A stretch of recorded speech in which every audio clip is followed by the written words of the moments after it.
Muchas gracias. Bien, sean todas y todas bienvenidas, bienvenidos y bienvenidas a este segundo día del cuarto conversatorio bíblico, Caminos de Reflexión Bíblica, que este año hemos titulado Explorando los afluentes del Evangelio de Juan. Este evento está organizado por la Facultad de Teología San Pablo de la Universidad Católica Boliviana en colaboración con nuestros amigos de la Universidad Católica de Oriente, de allá de Antioquia, Colombia, a quienes saludamos efusivamente. Hoy tenemos dos ponencias preparadas para esta noche, una a cargo de un estudiante de nuestra facultad, Lesber Laime, y otra que es una presentación de un proyecto, como estaba anunciado, de parte de nuestros amigos de la UCO, a cargo de nuestro colega Vladimir Merchal. Para cada una de estas presentaciones tendremos 25 minutos para la presentación en sí y otros 25 minutos para hacer preguntas y conversar al respecto del tema presentado. Invitamos a todas las personas de la audiencia a usar con toda confianza el chat de Zoom para hacernos llegar sus preguntas, incluso mientras la presentación está todavía en marcha. Anímense a anotar las preguntas en el chat para que no se les vaya la idea. Eh, Sin más, paso a presentar a nuestro primer ponente del día.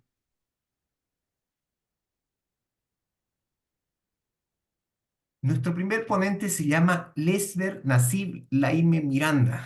Él es estudiante y fraile de la Orden de Predicadores, los dominicos.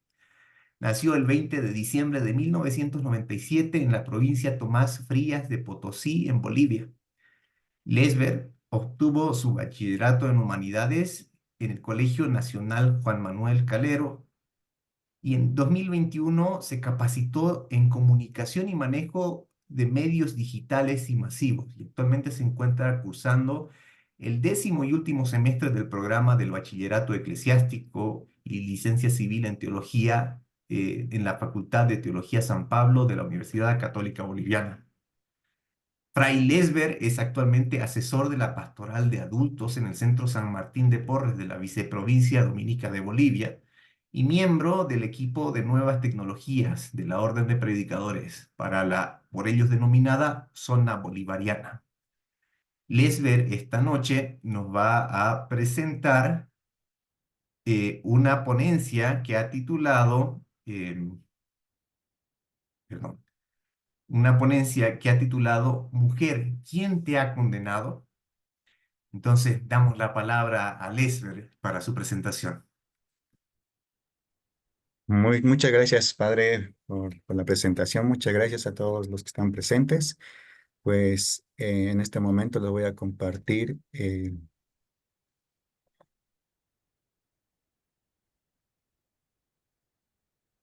¿No?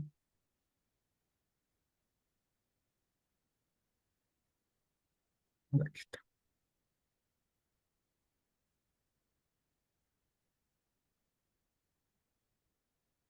Perfecto.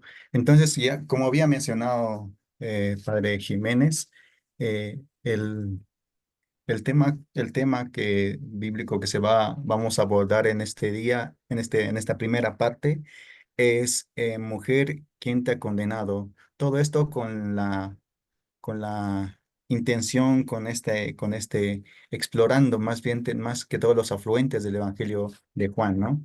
Entonces vamos a tener seis partes. Vamos a hablar en primer lugar una introducción, un contexto, vamos a hablar sobre las leyes, cómo también está relacionado Jesús con la mujer adúltera, la relevancia del mensaje y vamos a terminar con una conclusión.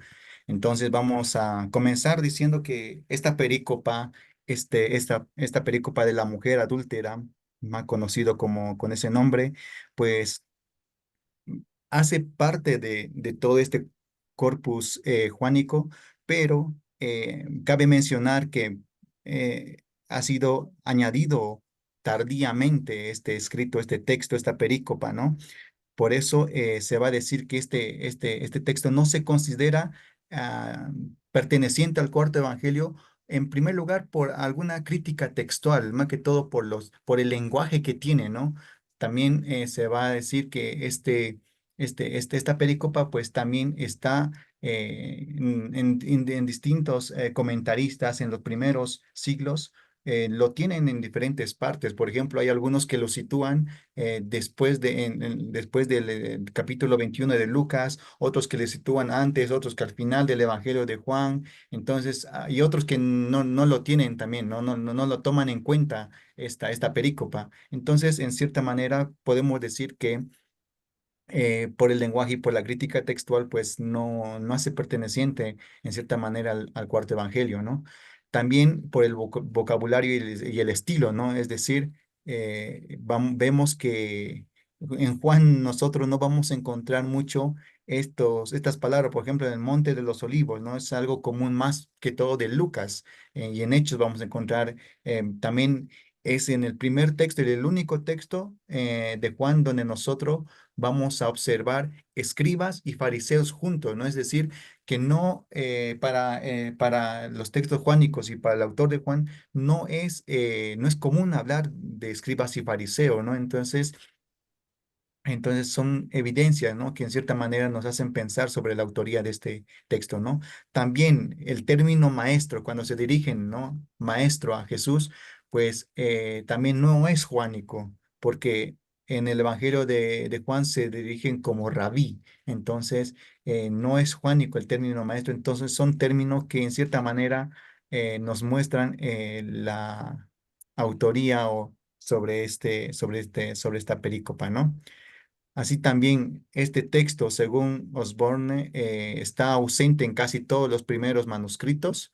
En los primeros manuscritos, más que todo, también no se toma en cuenta en el aspecto del latín antiguo, en el siriaco, en el copto, no vamos a encontrar esta perícopa, ¿no? Entonces, él también menciona que ningún padre de la iglesia griega habla de esto en la historia antes del siglo XII y no se encuentra también en las traducciones antiguas, ¿no? Y también es en cuanto a este evangelio, pues la inserción, según Zumstein, se hace entre el siglo III o incluso en el siglo IV aproximadamente. Entonces, eso más que todo, ¿no? Entonces, en cuanto un poco a la introducción a esta perícopa, ¿no? Entonces, en conclusión, podemos decir que esta perícopa, en cierta manera, no se puede considerar perteneciente al cuarto evangelio en cierta manera, ¿no? Pero sí está en nuestra Biblia, tenemos parte de este corpus juánico, ¿no?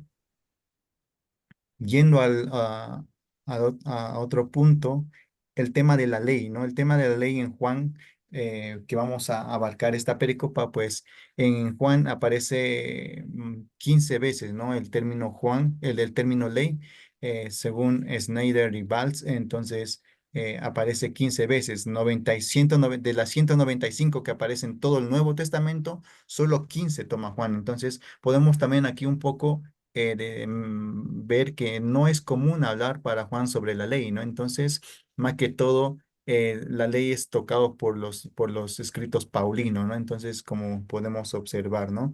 La mayoría se encuentra en Romanos 74, ¿no?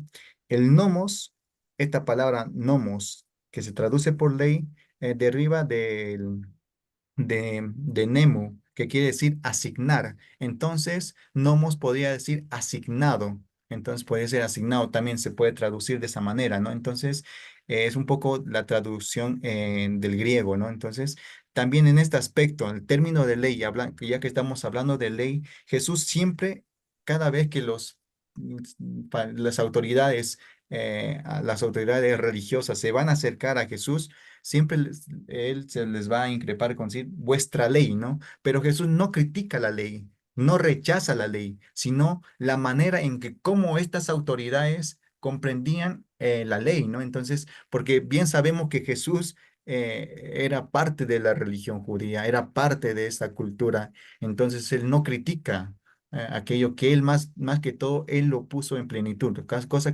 punto que vamos a ver posteriormente, ¿no? Ahora sí, la ley está a favor siempre de la vida, ¿no? Algo que debemos comprender que la ley está a favor de la vida y no está en contra de la vida. ¿Esto por qué? Porque para un poco ir comprendiendo el tema de la ley que está a favor de la vida, pues en el Antiguo Testamento, Torah, lo van a traducir, los griegos lo van a traducir los 70 como ley, pero Torah significa instrucción, y esta instrucción, según el diccionario bíblico de la Biblia, según Eger, Ernest y Kloger, lo van a decir que es instrucción para la vida y no es algo legalista, no hay que tomarlo de una manera legalista, sino Torah es, por tanto, más que la ley, es una instrucción y es una instrucción para la vida, ¿no? Entonces, eso hay que comprenderlo más que todo en el sentido de la Torah, la ley, ¿no? El nomos. Ahora bien, vamos a hablar en este aspecto sobre otro punto que vamos a tocar es sobre el tema de que también la ley en cierta manera se convierte también en un juicio, ¿no? Es decir, una idea de fin al pensamiento de Pablo, ¿no? Según Valls también eso, ¿no? Se menciona que es para el pensamiento de Pablo es un juicio, pero sin embargo para Juan no está interesado en la ley como norma ética, sino que conduce al hombre a confiar en su propia fuerza y en sus propios méritos, ¿no? Está concebido como paralelismo, dice, según él, antitético. Es más que todo, esta ley le fue dada a Moisés. En contraste con ello, la gracia y la verdad han llegado a hacerse realidad únicamente por medio de Jesucristo. Esto más que todo lo fundamenta en el prólogo de Juan, ¿no? También en este aspecto de la ley debe estar siempre a favor de la vida. Jesús no vino a abolir la ley, sino a darle plenitud. Mateo 5:17, ¿no? También lo que exige la ley, Jesús lo cumple y su gracia se derrama en todos los corazones. Esto lo menciona Snyder en la teología del Nuevo Testamento, ¿no? Entonces, podemos ver que la ley en cierta manera, Jesús lo toma, siempre lo vive, pero la ley para él no es como un legalismo, ¿no? No mata, no lleva a la muerte a alguien, sino más que todo quiere que la ley sea una instrucción para la vida. Tiene que estar en favor de la vida y no en contra de la vida, ¿no? Y es también lo que el evangelista comprende, ¿no? En este aspecto, ¿no? El evangelista, según Valls igual, comprende, ¿no? El evangelista comprende que la ley mosaica, la Torá es por tanto la ley o instrucción dada a Israel que se encuentra ya en medio del pacto, ¿no? En modo alguno consigue la salvación solo mediante la observancia de los preceptos de la Torah. Entonces, son instrucciones que ayudan a la persona, que ayudan al pueblo en cierta manera a eso, ¿no? A vivir en cierta manera este pacto de fidelidad con Dios, ¿no? También en este aspecto de la ley, algo que debemos mencionar es que toda la ley, todo el nomos, todo esto, todo el Antiguo Testamento, va a hablar siempre de la persona de Jesús. Todo se hace plenitud en Jesús mismo, ¿no?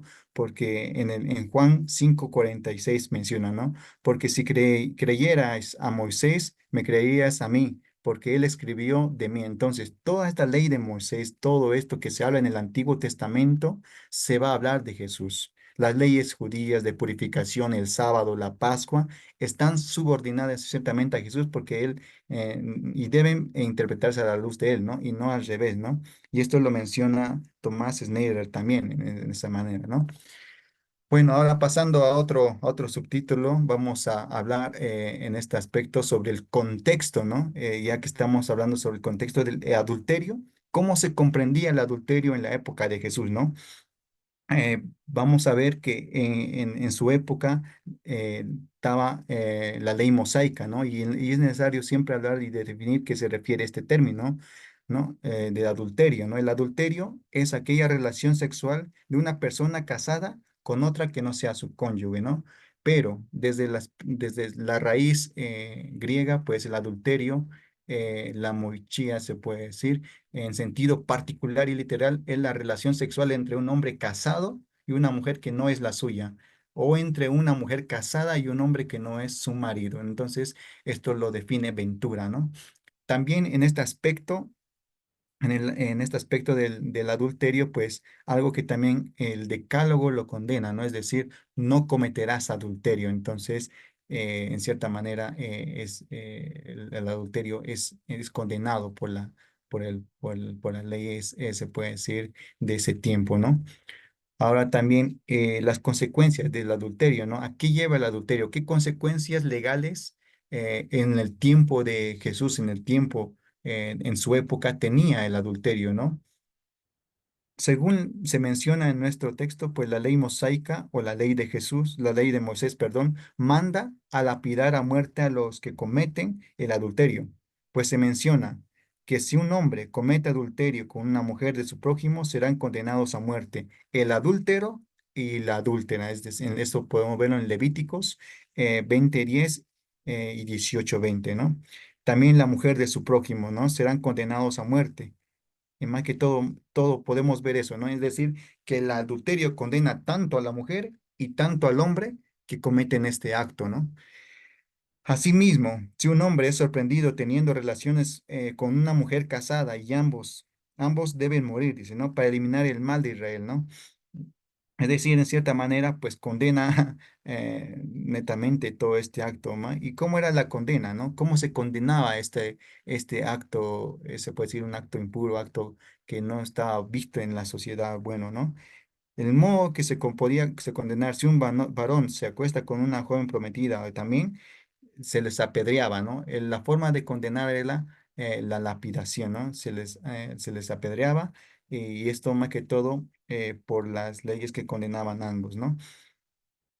Y después, por otra parte, también, cómo cómo se presentaban estos juicios, como podemos observar en el Evangelio, en la perícopa, cuando llevan a la mujer a condenar ante Jesús, la mujer está en medio pero está en pie, está de pie, ¿no? Entonces, esto podemos observar acá que es la manera en que cómo solía hacerse los interrogatorios judiciales, ¿no? También eso lo podemos confrontar con Hechos 4:7, ¿no?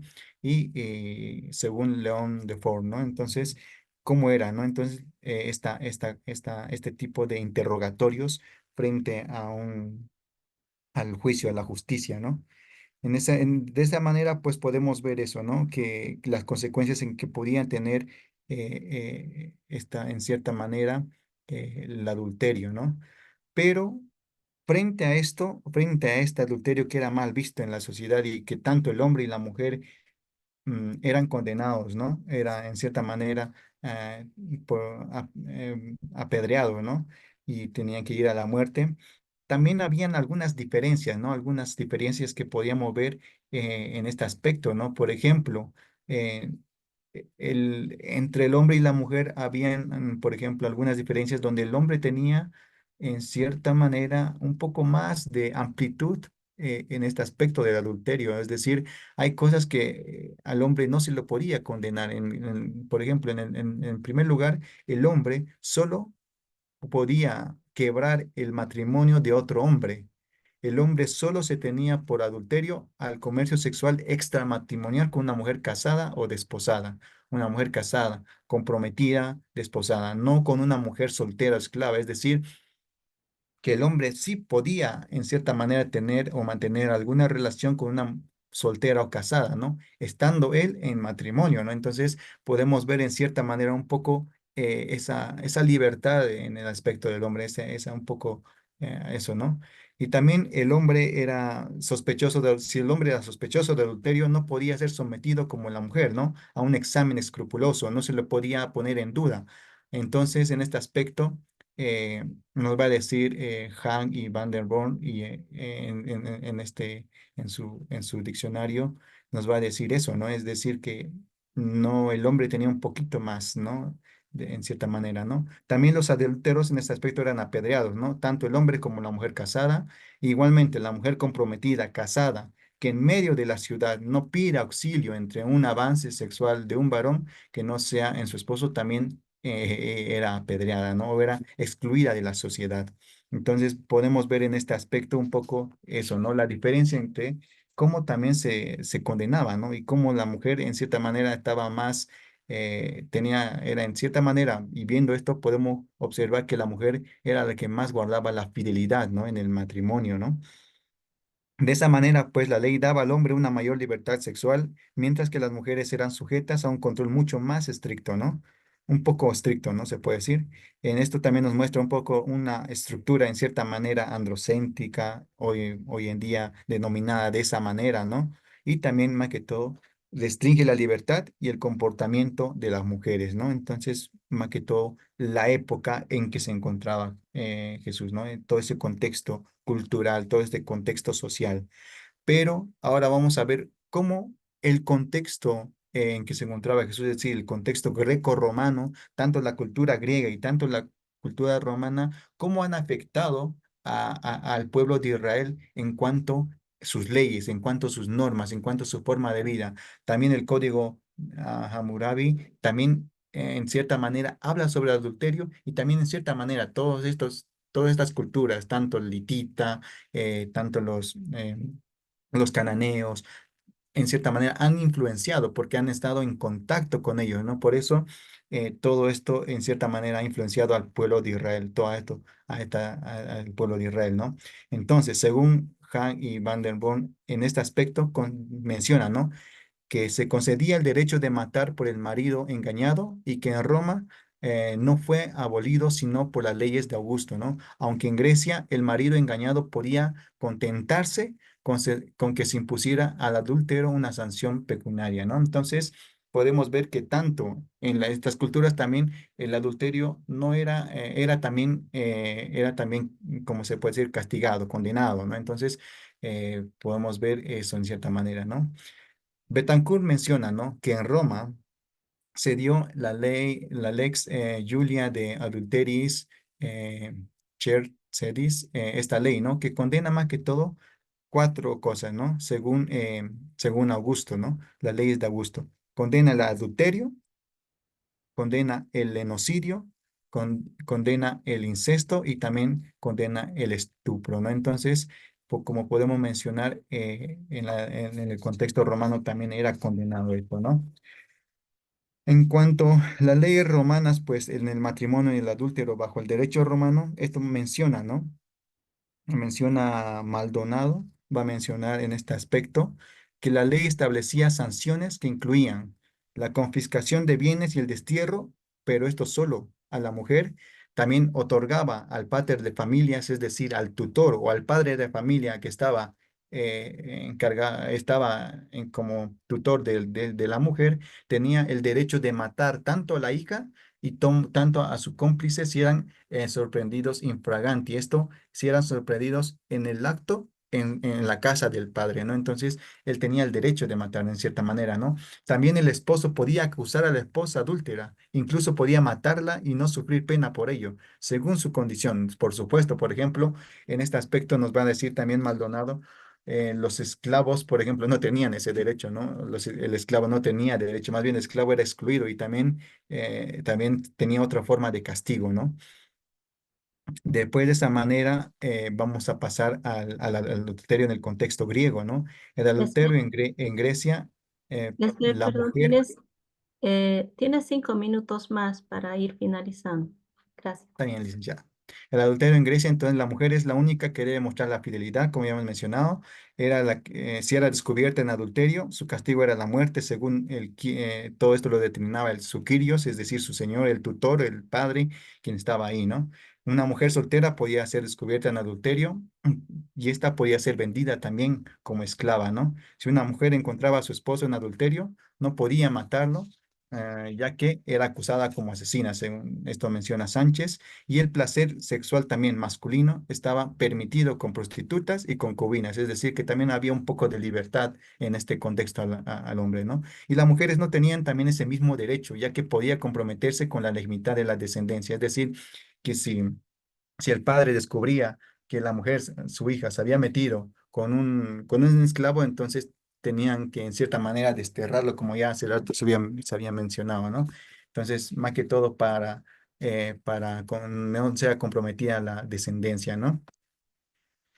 Vamos a ver entonces en este aspecto Jesús y la mujer adúltera, ¿no? La perícopa, en cierta manera, nos vamos a adentrar en este aspecto en Jesús condena, Jesús no condena a muerte a la mujer, sino estaría yendo en contra de su doctrina, es decir, su predicación. Él predica la salvación. Jesús nos dice que ha venido a dar vida y vida en plenitud. Entonces, si él condenaría a la mujer, pues estaría yendo en contra de su predicación, ¿no? Y Picasa menciona en este aspecto que Jesús no quiere que triunfe el buen juicio, ni que los justos se impongan sobre los injustos, sino el amor de todos. Así rechaza la ley de aquellos buenos grupos religiosos, sociales y políticos que se mantienen a sí mismos imponiendo su justicia, que en cierta manera estos llaman justicia de Dios, ¿no?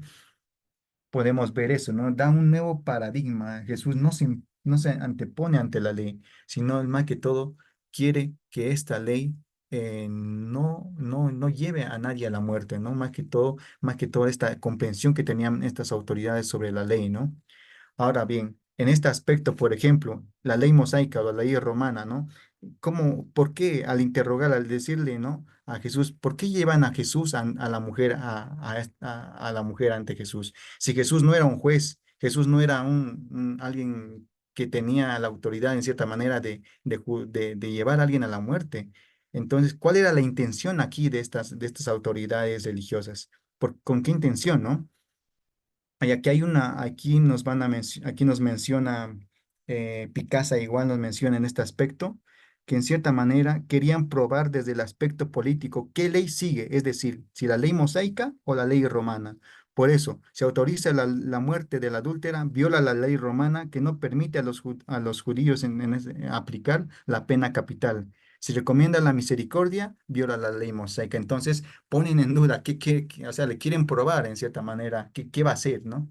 Entonces, ahora, después de eso, también nos llega a preguntar si con lo que habíamos hablado sobre el adulterio, tanto el hombre y la mujer cometen adulterio, ¿no? Entonces, en este aspecto, ¿dónde está el varón, no?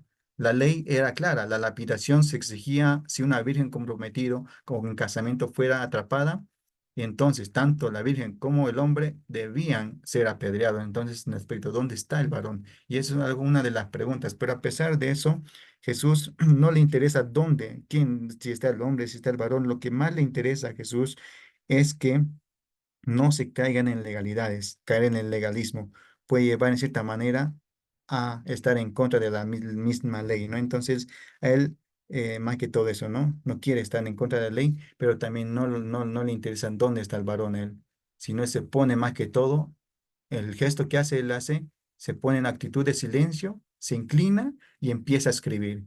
Porque Dios menciona, ¿no? Menciona en Ezequiel 33:11, ¿no? Que yo no me complazco en la muerte del malvado, sino que el malvado se convierta de su conducta y viva. Jesús toma una actitud de silencio y frente a esa actitud indica que más que todo, él ya sabía las intenciones de sus adversarios y él empezó a escribir. Según Osborne, Agustín argumentó que era Jeremías 17:13. El que se aparta de ti quedará algo escrito, ¿no? San Jerónimo dice que fueron los pecados de los acusadores o quizás la sentencia que Jesús iba a pronunciar, ¿no? Entonces, en ese aspecto, ¿no? También aquel de vosotros que esté sin pecado, que arroje la primera piedra. Jesús cambia la mentalidad de la legalista. Él no vino a juzgar, sino a dar vida en abundancia. Jesús les eleva de nivel, le sitúa a la experiencia más honda de la gracia. No necesita libros, escribe su palabra en el polvo, mostrando ahí que la vida de Dios supera todas las leyes y sentencias del mundo. Por eso abre un camino de vida a la mujer y también a sus jueces, para que todos empiecen un camino distinto. Por eso al final de decir, mujer, ¿quién te ha condenado? Nadie. Tampoco yo te condeno. Vete y no vuelvas a pecar. El encuentro con Jesús, el encuentro con Jesús que te levanta, te lleva siempre a una transformación, te lleva más que todo a una nueva vida. Y es lo que Jesús quiere que nosotros comprendamos. Jesús quiere que estas autoridades comprendan que todos merecen vivir, todos merecen una oportunidad, que Dios no se fija en el pecado, sino se fija en la vida de la persona. Jesús defiende también a la mujer. Jesús es uno de los defensores, es uno de los que en cierta manera ha estado en contacto con las mujeres, muchas veces excluida de la sociedad. Esta mujer que estaba presente en el Evangelio también representa a los marginados, a los pobres, a los excluidos de la sociedad. Nos representa a cada uno de nosotros en un momento de nuestra vida, ¿no? Entonces también Jesús fue un defensor de la igualdad entre el varón y la mujer, actuó siempre como un defensor de la mujer en su contexto histórico. Por eso Jesús rompe toda esta tradición y propone más que todo su mensaje, igualdad entre hombre, entre varón y mujer, una igualdad entre los dos géneros, ¿no? También nuestras leyes hoy en día, ¿cómo están nuestras leyes, no? Según Osborne dice, ¿no? La ley era clara, la lapidación, ¿no? Solo se exigía que una virgen y todo eso, ¿no? Pero Picasso en este aspecto va a mencionar, muchas veces nosotros hemos entendido el perdón eclesial, social, comunitario como instrumento de dominio. Nosotros, los que perdonamos, sacerdotes, jueces, aparecemos de esa forma, como superiores a los otros, convirtiéndonos a la pecadora perdonada en signo de nuestra propia bondad, para gloria del sistema. Pues bien, en contra de eso, el verdadero perdón ha de volverse principio de vida, reconciliada y gratuita, donde todos, jueces, juzgados, se vinculan en el amor generoso. Y finalmente también quiero mencionar que esta lectura, este vivir el Evangelio de Juan, más que todo, nos debe llevar siempre a una igualdad donde todos seamos hijos de Dios, hermanos en Cristo, en el Espíritu, donde todos también caminemos juntos de la misma carne humana, llamados a vivir en la fraternidad, la sororidad y la comunión.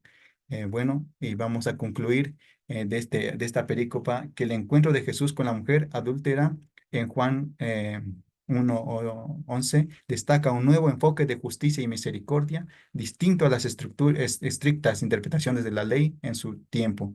Este relato también invita a interpretar las leyes religiosas y culturales a la luz de la misericordia de Cristo y también deja cuestiones abiertas. Y a pesar de que no es un texto auténticamente juánico, tiene un papel importante en el Evangelio, teniendo en sí algunos aspectos esenciales. Entonces, podemos concluir diciendo que esta perícopa, a pesar de no ser un texto auténticamente como Juan, tiene su función y también más que todo nos muestra la importancia de la vida y no la muerte, ¿no? Y la condena de la muerte, ¿no?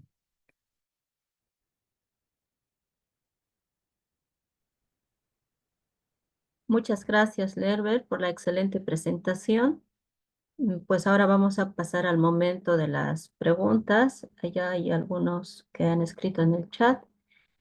Para iniciar una de ellas, dice lo siguiente: ¿podríamos decir que Jesús planifica y supera al mismo tiempo la ley?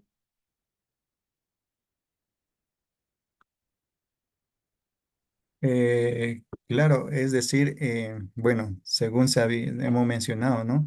Jesús no vino a abolir la ley, sino él vino a darle plenitud, a cumplir la ley, ¿no? Entonces, Jesús mismo se puede decir eso, ¿no? En cierta manera, ¿no? Que sí, él no está en contra de la ley, ¿no? Más bien él vive la ley, ¿no?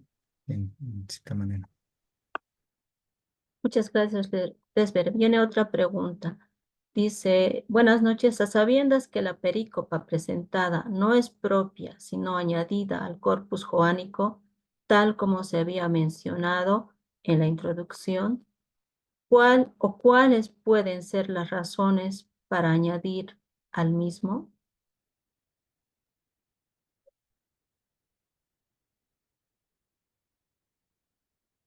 Bueno, en ese aspecto, quizás no podría dar una respuesta concreta, ¿no?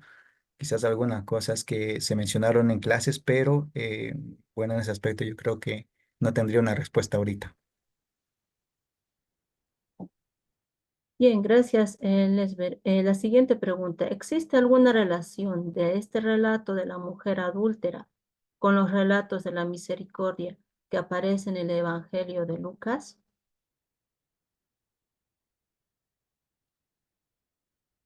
Depende, yo creo, de qué enfoque lo podamos ver, ¿no? O sea, bien podemos mencionar que eh, los relatos de la misericordia en Lucas hablan de la oveja perdida, hablan del hijo pródigo. Entonces, si en este aspecto podemos ver también la misericordia en cierta manera del mismo Jesús, no solo con la mujer, sino también como habíamos mencionado, ¿no? Él quiere que tanto los que juzgaban y tanto la juzgada tengan un nuevo rumbo, ¿no? Entonces podemos verlo del aspecto de la misericordia, pero todo esto depende de la persona que está haciendo la exégesis, ¿no? Depende de la persona misma, del que está viendo o que está estudiando este pericopa, ¿no? Todo eso depende desde qué enfoque lo vayamos viendo, ¿no?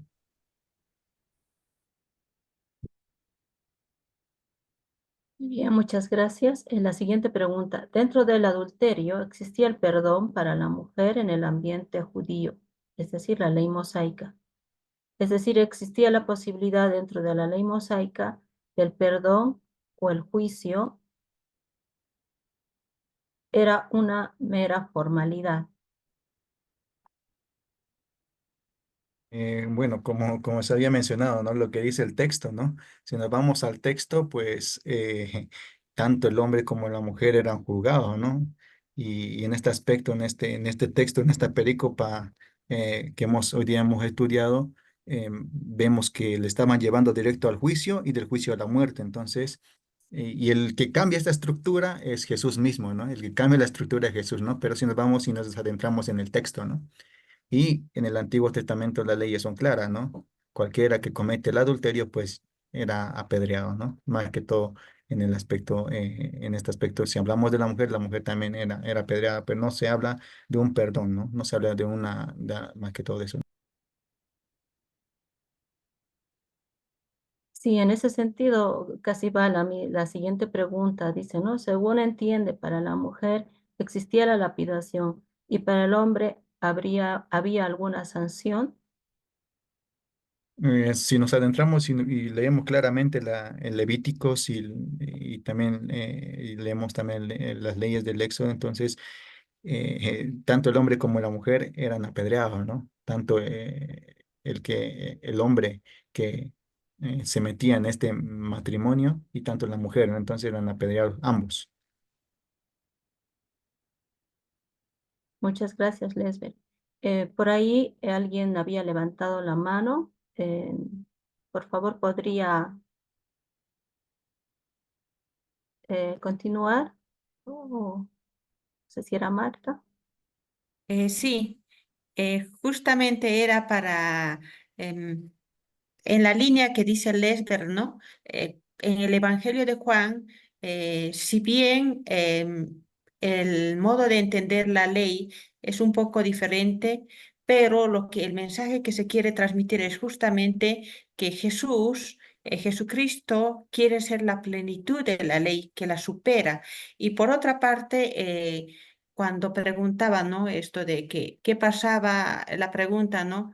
Si había un castigo para esa pregunta, si existía, si era una mera formalidad, no era una mera formalidad, ¿no? Para apoyar lo que decía Lesber.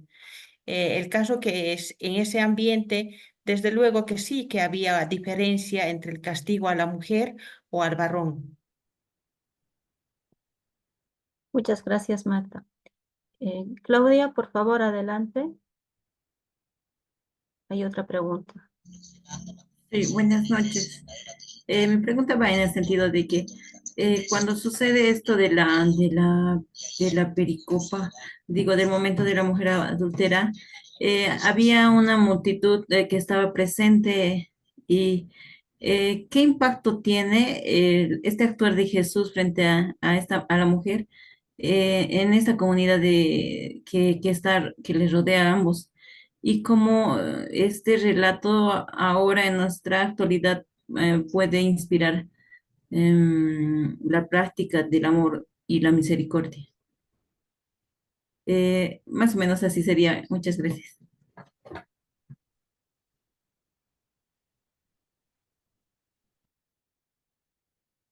Gracias, Claudia. Lesbe, tienes apagado el micrófono, al parecer.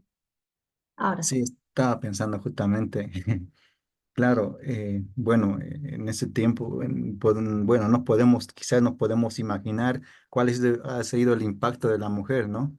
Pero si ha tenido un encuentro con Jesús y Jesús ha estado ahí con ella, pues podemos ver, no comparando con los otros, ¿no? Pues con el encuentro en el cambio de Juan, en cuanto a Juan, en el texto de Juan. el impacto que tuvo con con sus apóstoles, el impacto que tuvo con más que todo el encuentro con María Magdalena también con el resucitado. Entonces podemos imaginarnos qué impacto ha tenido la mujer frente al actuar de Jesús, ¿no? Y hoy en día, este tema, este actuar de Jesús, este mensaje, como en la última parte, ¿no? Había mencionado, ¿no? Lo que nosotros debemos vivir hoy en día es esto, ¿no? Vivir más que todo el perdón, vivir el perdón, un acto de reconciliación, un amor gratuito en todas nuestras relaciones, ¿no? Viviendo generosamente y más que todo, este episodio de la adúltera nos debe llevar siempre a una intervención de Jesús, ¿no? Quien en lugar de condenar ofrece una oportunidad de reflexión y cambio a todos, incluido también los acusadores, ¿no? Es decir, que nosotros debemos vivir eso, ¿no? Y debemos vivir en comunión. Yo creo que eso más que todo hoy en día se ha de vivir, ¿no? El perdón y el no fijarnos mucho en el pecado, sino en lo que Dios puede hacer con el pecador. Muchas gracias, Leslie. Tienes varias preguntas. A ver, la Universidad Católica, por favor, adelante. Gracias, muy amable. Em, cuando tú decías, y con toda la razón del mundo, que este texto no es propiamente joánico. De hecho, ni siquiera aparece en los manuscritos más antiguos, ¿verdad? En eso estamos de acuerdo. La pregunta es la siguiente. Cuando le explicamos eso a los estudiantes en las clases de joánicos o en cualquier asignatura bíblica, pues se ponen muy nerviosos y la primera pregunta que surge es, ¿y entonces es palabra de Dios o no es palabra de Dios? ¿Cómo lo afrontan ustedes? Así como cuando le explica a un estudiante, bueno, esto no sucedió, las murallas de Egipto, de Jericó, Adán y Eva, y si no fue histórico, entonces no es inspirado, lo tachamos, lo sacamos de la Biblia, es esa reacción inmediata. En este caso, sí, ni siquiera aparece en los primeros manuscritos. ¿Cómo lo afrontan ustedes, Leslie? Claro, claro, siempre esto impacta, ¿no? Pero yo creo que lo importante siempre está más que todo en el aspecto del mensaje, ¿no? Que quiere dar este texto, ¿no? En el ámbito bíblico, en este aspecto juánico, porque en cierta manera hay otros textos en Juan que muchas veces se pone en duda por el aspecto, por el escrito, por el estilo y por todo eso, ¿no? Pero en cuanto, como usted mencionaba, ¿no? El impacto, o sea, ¿qué podemos tener si esto no es inspirado o no es canónico? Entonces, yo creo que más que todo está en el mensaje que pueda dar esto, ¿no? Y yo creo que la canonicidad del texto está en eso, ¿no? En cierta manera, ¿no? Y creo que para ser añadido al corpus juánico, yo creo que ha sido un proceso, ¿no? No ha sido como habíamos visto, ha sido después de mucho tiempo que se le ha añadido, ¿no? En los últimos comentarios, en la Biblia, más que todo a partir de San Jerónimo. Entonces, no ha sido, yo creo que algo fácil, sino los autores, los grandes biblistas, los grandes teólogos han tenido que sentarse y ver por qué es importante que este texto esté presente, ¿no? En el corpus juánico. Gracias, muy amable.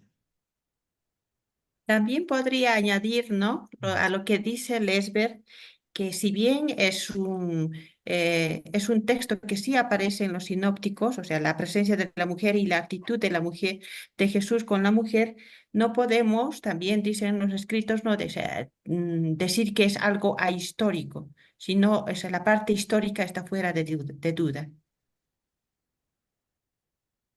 Muchas gracias. Y añadiendo, estamos dentro de la dimensión literaria, ¿no? La crítica textual precisamente se ocupa de este aspecto, ¿no? De textos añadidos posteriormente y no le quita la inspiración, ¿no? Es la canonicidad. Son textos inspirados y canónicos, así se han acogido.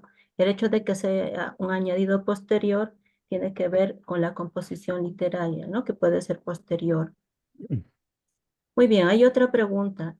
Mauricio Vázquez, adelante, por favor. Sí, buenas noches, ¿me escuchas? Sí, sí, se escucha muy bien. Bueno, una curiosidad que yo tengo como estudiante, yo veo que hay una vara diferente en la cultura hebrea de cómo se juzga un hombre y cómo se juzga una mujer. De pronto lo pudiéramos aplicar en el contexto de que de pronto la infidelidad de un hombre es muy carnal y la infidelidad de una mujer es muy del corazón. No sé si de pronto me entiendan esta parte. Entonces, de pronto quiero saber si es algo cultural entender este tema de la infidelidad, por qué se juzga de una manera a un hombre y de qué manera se juzga a una mujer. ¿Será porque la infidelidad de una mujer puede llegar a doler más? Porque si una mujer es infiel, entrega su corazón y ya le pertenece a otro hombre. Cuando un hombre se podía desprender de una manera, digámoslo así, de pronto muy racional, se puede desprender muy fácil de una mujer solamente por un caso ocasional. Y eso lo podíamos aplicar en el contexto actual. Entonces quería hacer esa pregunta. ¿Es muy cultural o por qué motivo habían diferentes varas para medir el hombre y la mujer? Muchas gracias, Mauricio.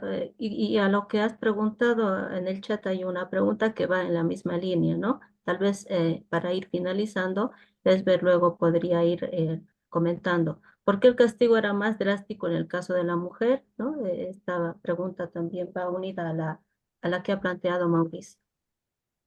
Mm, Podemos ver, bueno, el contexto en que se encontraba, ¿no? Más que todo es por algo cultural, podemos ver, ¿no? Es algo cultural, algo que en ese tiempo se ha ido viviendo, ¿no? No podemos explicar más que todo el por qué más se lo exige a la mujer o no al hombre, sino es el aspecto cultural, podemos decir, ¿no? El contexto en que se encontraba el mismo Jesús, el contexto de las estructuras sociales que había en ese tiempo, ¿no? Pero también hay que mencionar que Jesús en el Evangelio también menciona, ¿no? Dice, ¿no? Que solo con el deseo de la mujer del prójimo ya estamos cometiendo adulterio. Entonces, y eso no lo dice a las mujeres, lo dice también a los hombres, ¿no? El deseo mismo ya nos lleva a cometer adulterio, ¿no? Entonces, ya ahí un poco va cambiando también Jesús la estructura de esa sociedad, ¿no? Porque se estaba viviendo así, ¿no? Pero estamos hablando de esa época, ¿no? De esa época, de ese contexto cultural. Muchas gracias, Lesber. Aquí te agradecen, gracias hermano Lesber, felicidades por la exposición y el trabajo realizado. Y pues Fernando también quiere añadir algo más adelante, Fernando. Con tu permiso, Lesber, quisiera añadir que en el contexto semítico mucho más amplio existe la mentalidad predominante de que el hombre es quien pone la semilla y la mujer en ese sentido es como la receptora, mucho más pasiva. Y esto se ve bien reflejado en la práctica de considerar en muchos ámbitos legales a las mujeres como una propiedad de más alto nivel, obviamente, que el resto de las propiedades, pero propiedad también en ese entonces, ¿no?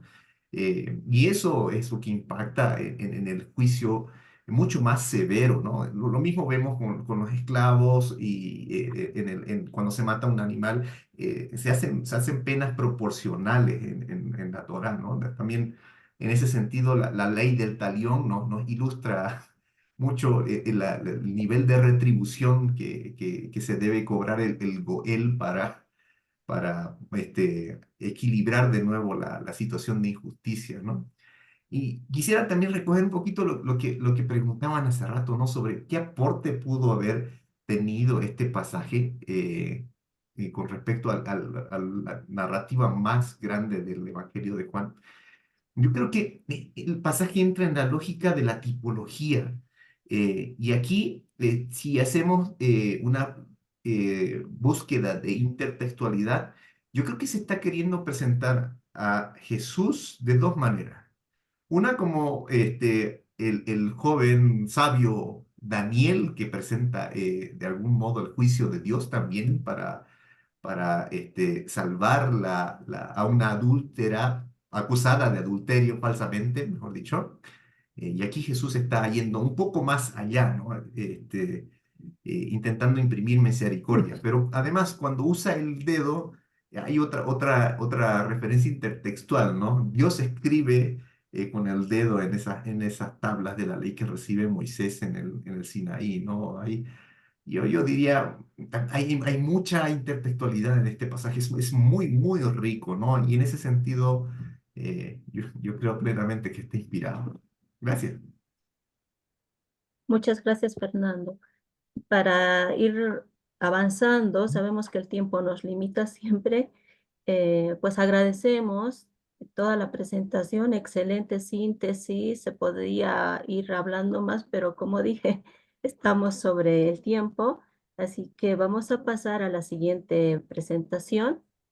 Quiero presentar a mi colega Vladimir Merchan,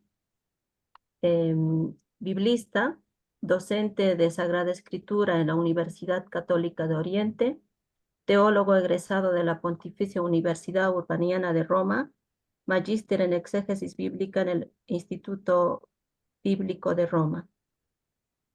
El campo de su investigación, Jesús histórico y el cristianismo primitivo. Es también investigador principal del proyecto Fundamentos Bíblicos del Magisterio del Papa Francisco. Entre sus publicaciones en este año está el artículo que titula Desconocer las Escrituras es desconocer a Cristo y la propuesta franciscana, publicada en la revista Caritas Veritatis. También el tema La dimensión organizativa y política de la teología de la cruz en Pablo de Tarso y sus aportes a las posibles reformas eclesiales en la actualidad. En esta ocasión, precisamente abordará esta temática. Tienes la palabra, Vladimir. Muchísimas gracias. El tema que quiero compartir con ustedes es precisamente uno de los productos resultado del proyecto titulado Fundamentos Bíblicos del Magisterio del Papa Francisco. Básicamente, un grupo de biblistas latinoamericanos hemos ido percibiendo que hay una gran dificultad en la recepción del magisterio del Papa Francisco porque se le puede acusar en algunos momentos de superficialidad teológica, sus propuestas como una moda, como una adaptación al modernismo. Y partiendo del principio teológico fundamental de la Dei Verbum 24, que reza que la Sagrada Escritura es como el alma de la teología, de lo cual se deduce que una buena teología debe ser profundamente bíblica. Hemos ido evidenciando que ese es el caso en la persona y en el magisterio de Francisco. Por ende, hemos ido estudiando algunos textos con metodología estrictamente bíblica, sin ni siquiera hacer alusión al magisterio de Francisco, pero sí trabajar esos temas en los textos bíblicos y mostrar su contundencia. Entonces, así se llama el proyecto de investigación, Fundamentos Bíblicos del Magisterio del Papa Francisco. Este producto o este artículo se encuentra en la revista bíblica, publicado este año, con este nombre, La Dimensión Organizativa, la revista bíblica de Argentina de Verbo Divino. La dimensión organizativa y política de la teología de la cruz en Pablo de Tarso y sus aportes a las posibles reformas eclesiales en la actualidad. Ese es el título. Para ello, nosotros nos hemos propuesto investigar la forma Vladimir, de... Sí, Vladimir, ¿podría ampliar la diapositiva, por favor? claro que sí. Ahora sí, muchas gracias. ¿Así? Vamos. Un poquito La- menos. un poquito menos. Ahora sí estamos en problema. Ya. Un poquito menos. Dame un segundo, a ver. A ver. Bueno, vamos a verlo desde aquí, Ahora, pero se me va un poquito. Ajá, yo creo que ahí. ahí está. Eh, Gracias. El siguiente artículo busca investigar la forma de organización que tenían las comunidades paulinas de la primera generación, es decir, en la fase protopaulina, cuando Pablo está vivo, porque ya después del año 60 empiezan a ocurrir unos cambios muy bruscos en dirección contraria, así como sus cimientos teológicos y sus aportes, porque en Pablo vemos que la organización de las comunidades es consecuencia de su concepción teológica y sus aportes, tanto para las actuales reformas que viven las comunidades ad intra, como para la relación de estas comunidades con la sociedad. Entonces nos proponemos estudiar la organización y la administración de las comunidades paulinas, sus cimientos teológicos y sus aportes posibles para los desafíos que nosotros afrontamos actualmente como iglesia. Para ello se realiza una pesquisa sobre el elemento central de la teología paulina que hace emerger toda su praxis y pensamiento, y cómo este elemento central impacta en la disposición, funcionamiento e identidad de las asambleas fundadas por Pablo. El resultado final del análisis es que el apóstol busca que estas comunidades inviertan los criterios de organización del Imperio Romano, que no funcionen como funciona la sociedad romana, de tal forma que los que están en la periferia o fuera de ella pasen a ser el centro de interés de la comunidad, el centro de cuidado y el criterio de ordenamiento de las asambleas, algo completamente contrario a cómo funciona la sociedad grecorromana. Solamente de esta primera parte, por razones de tiempo, voy a recoger que para Pablo el crucificado es absolutamente su centro. Carlos Gil Biol, uno de los actuales investigadores principales, afirma que para Pablo no hay lugar o acontecimiento que refleje mejor la verdad de Dios que aquel que menos puede distraer o confundir, el crucificado. El núcleo de toda la teología paulina es el crucificado. Y el crucificado es el epicentro de toda su teología, de toda su eclesiología y de toda su forma de concebir la organización de sus asambleas. Este descubrimiento de Pablo, el descubrimiento que hace el crucificado Pablo, reorganiza todos sus paradigmas judíos y le obliga a hacer una reinterpretación del judaísmo a su luz. La New Perspective ha tenido el mérito de subrayar que Pablo es completamente judío, pero a veces se ha olvidado de subrayar que el elemento de la cruz fue un elemento completamente novedoso y reestructurante en todo su pensamiento. El descubrimiento de Pablo es que Dios es como Jesús en la cruz, un Dios que se vacía sin reservas, sin reservarse nada y sin pedir nada a cambio.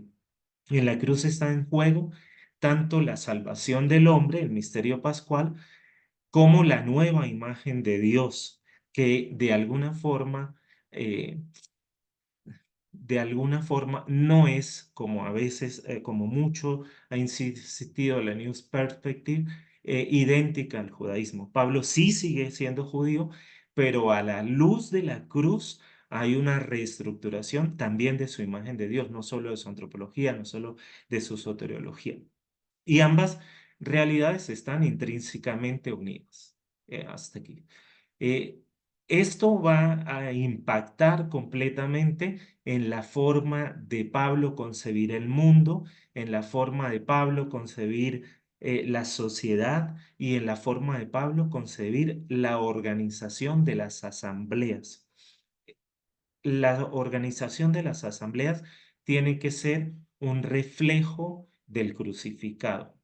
El pasaje magistral al respecto reza que mientras los judíos buscan señales y los griegos sabiduría, Nosotros predicamos a un Cristo crucificado, escándalo para los judíos, es escándalo para los judíos. Por más que digamos que Pablo es judío, sin lugar a dudas, pero no es un judío más.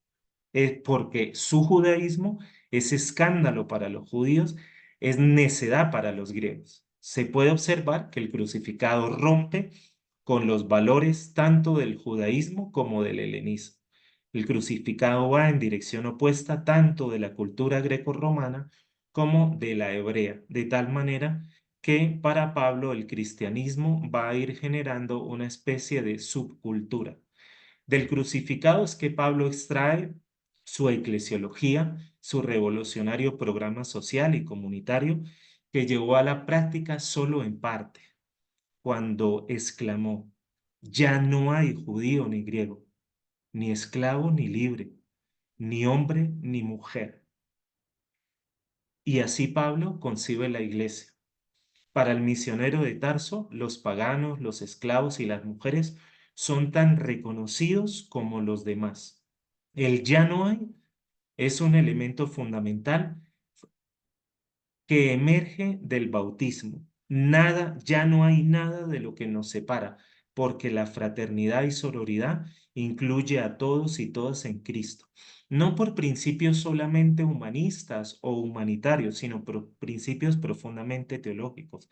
Pablo da la explicación, porque todos sois uno en Cristo, de tal manera que para Pablo sería muy extraño que nosotros pensáramos en una iglesia jerárquica, estratificada, si lo primero que nos distingue es el bautismo en cuanto a identificación con el crucificado. No hay absolutamente nada por encima de esa experiencia, de ese sacramento, de esa vivencia, de esa realidad, que pueda siquiera opacar esa igualdad profunda que Cristo logró en la cruz. Es muy importante subrayar que unidad e igualdad sois uno en Cristo, que unidad e igualdad son dos caras del mismo principio paulino, a diferencia de algunas concepciones eclesiológicas en las cuales la unidad o la comunión se ha usado a veces para dominar o imponer. Si no piensas como yo, estás fuera de la comunión.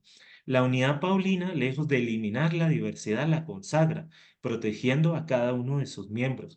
Todos los miembros de la comunidad son iguales porque son uno en Cristo. Esa es la razón. La cruz de Cristo, entonces, y ese es el gran descubrimiento de Pablo, crea igualdad de dignidad en la raza, en la condición social y en la identidad sexual y en cualquier otra etiqueta que nos pueda distinguir. Estos grupos paulinos debieron haber sido un refugio vital para las masas que no encontraban lugar en la estratificada y excluyente sociedad romana. Recuerden ustedes la sociedad de Corinto, una sociedad, una isla reverberante, llena de esclavos, de migrantes, gente sin papeles, gente que no tenía dignidad, que no tenía un lugar en la sociedad, y encontraban en estas comunidades paulinas su hogar. Pero Pablo va más allá de la igualdad cuando escribe la comunidad. Mirad, hermanos, quienes habéis sido llamados. No hay muchos sabios según la carne, ni muchos poderosos, ni muchos de la nobleza. Ha escogido Dios más bien lo necio del mundo para confundir a los sabios, y ha escogido Dios lo débil del mundo para confundir lo fuerte. Lo plebeyo y lo despreciable del mundo ha escogido Dios, lo que no es, para reducir a la nada lo que es.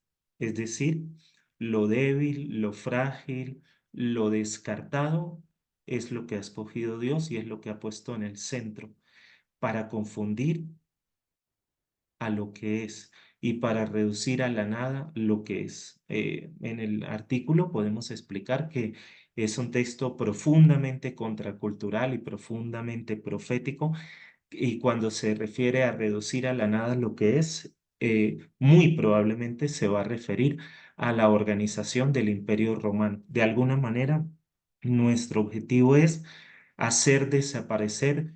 En Colombia vivimos estratificados como sociedad de una manera clara: estrato 1, 2, 3, 4, 5 y 6. Hacer desaparecer cualquier clericalismo, cualquier machismo, cualquier elitismo que nos pueda separar.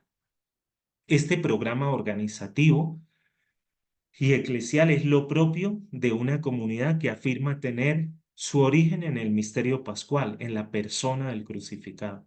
Sus consecuencias no son solo piadosas o doctrinales, sino en primer lugar administrativas, ya que están descritas inmediatamente después de haber declarado el escándalo de la cruz. Nuestra organización eclesial según Pablo, debería escandalizar o confundir a los que se rigen por la organización estratificada del imperio greco-romano, porque en el centro están los que no cuentan y en la periferia están los poderosos, según la comunidad que emerge del crucificado. De tal forma que es la fe la que determina las estructuras eclesiales, no viceversa. No son las estructuras las que determinan el credo, no son la institucionalización la que va definiendo el mito en el lenguaje de ciencias religiosas o el contenido de la fe. Lioy afirma que Pablo instó a los creyentes a vivir de una manera cruciforme por naturaleza. En un mundo profundamente marcado por las estratificaciones sociales, este igualitarismo quizá fue uno de los mayores atractivos del mensaje de Pablo, sobre todo para aquellas personas que estaban literal y fácticamente descartadas por el imperio greco-romano. De tal manera que en Pablo se van a dar 4 ejes con uno en su interior. El crucificado está realmente en el centro, pero el crucificado nos dice quién es Dios, pero sobre todo nos dice quién debe ser la iglesia, cómo debe ser la iglesia, cómo debe estructurarse, organizarse e institucionalizarse la iglesia, cómo debe visualizarse ante la sociedad, que es el otro eje, y todo esto mediante un dinamismo de imitación. El crucificado nos muestra quién es Dios porque lo imita, y la iglesia es cristiana en cuanto imita al crucificado y vive según sus paradigmas, vive según sus principios y vive según sus criterios, y de esa manera es relevante para la sociedad. Uno de los resultados de esta teología es que las iglesias locales paulinas se perciben a sí mismas como asambleas profundamente antiimperialistas en cuanto a formas de articulación humana y social. De hecho, cuando desarrolla sus análisis éticos, lo hace con base en los más débiles.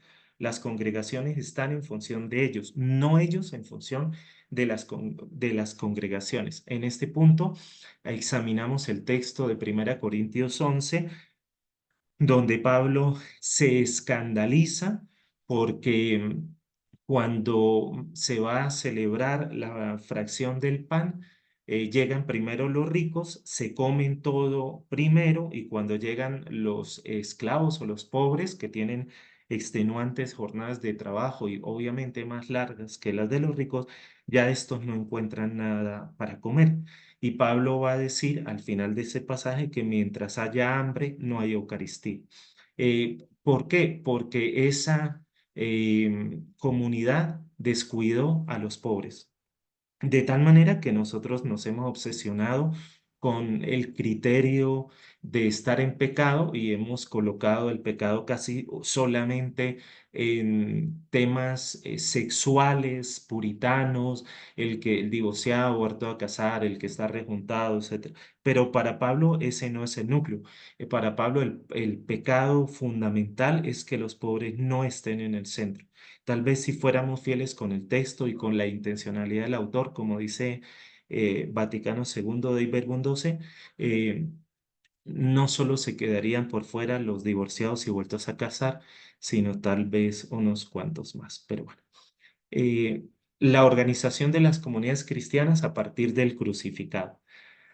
Aquí reside precisamente el elemento controversial y belicoso del cristianismo para el Imperio Romano, en la identificación con el crucificado. con su estilo de vida, más que en un tipo de moral individual o vivencia de la pureza. Es decir, si hubieran sido individuos que hubieran buscado la perfección personal, como reza gran parte de la teología moral católica actual, que es la meta de la santidad, pues probablemente no hubieran molestado a nadie. Sí, molestaron porque propusieron otras maneras de funcionar y de organizarse. Por eso la segunda generación paulina, a partir del año 60, empieza a sentir una presión social muy fuerte y va a tener que negociar y cambiar buena parte de lo que Pablo trabajó aquí. La vida cristiana es necesariamente contracultural si se tiene como centro y clave hermenéutica al Nazareno ajusticiado por los poderes de este mundo que representan las potestades del mal. De tal manera que Pablo se imaginaría algo así. El Imperio Romano estaba articulado en el vértice de la pirámide por el emperador. En realidad hay 7 grupos entre senadores y patricios hasta llegar a la plebe. Pero yo lo quise realmente simplificar de esta manera y en cambio propone Pablo que la comunidad tiene que tener una pirámide invertida, en cuanto que abajo en el último lugar están los ministros que podrían ser las personas más importantes de la comunidad. Pablo dice que Dios los expuso como escarnio público y tienen que estar al servicio de las comunidades, al servicio fáctico, ¿no? En el sentido, hoy en día llamamos ministro de Justicia, ministro del Interior, y tergiversamos, manipulamos la palabra ministro y ministerio y se tergiversa. Pablo se la imagina como algo fáctico, como algo real. El ministro es el que está para lavar los pies de la comunidad. Abajo, como escarnio público, luego están los ciudadanos romanos y luego están arriba o en el centro los que binomios que eran despreciados, las mujeres, los esclavos y los paganos, que no contaban prácticamente nada en la comunidad hebrea. Pero en el presente estudio se quiere ir más allá y resaltar el carácter escandaloso social y político del camino axiológico de la cruz, presente en el pensamiento del apóstol de las gentes. El sistema organizativo de la sociedad romana era rígidamente jerárquico. Los más fuertes están en la parte superior de la pirámide comunitaria y frecuentemente son varones. Los estratos inferiores están en función de los superiores. La crítica negativa a la estructura del orden establecido se convierte en una contrapropuesta propositiva para las comunidades paulinas. Pablo nunca planificó una institucionalización de las iglesias, pero esto ya es de por sí muy significativo. Tenía el referente de las comunidades en Jerusalén muy jerárquicas y no lo copió.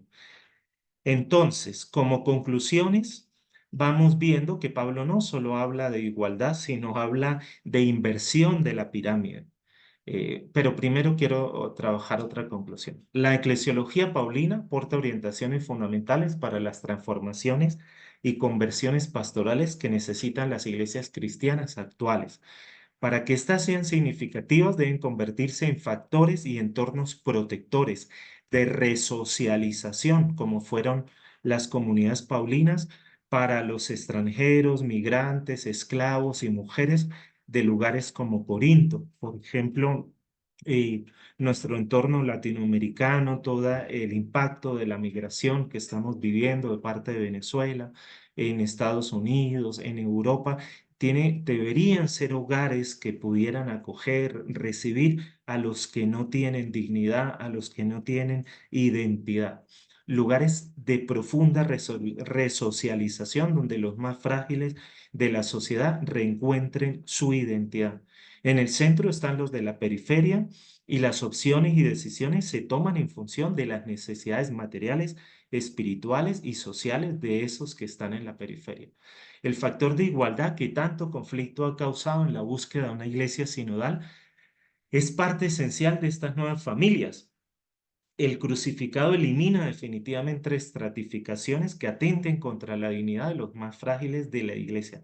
Ningún sacramento puede atentar contra la dignidad y profundidad lograda por Cristo en el bautismo y en el misterio pascual. Lo que Cristo ha logrado para las comunidades, nadie lo puede destruir. Una mayor horizontalidad es esencial a la teología paulina de la cruz, en cuanto que permite y promueve la participación activa de todos los miembros, sin categorizarlos o estratificarlos. Esto se evidencia en el enorme protagonismo que tienen las mujeres, sobre todo en las primeras iglesias de Europa, específicamente en Filipenses y en Tesalonicenses.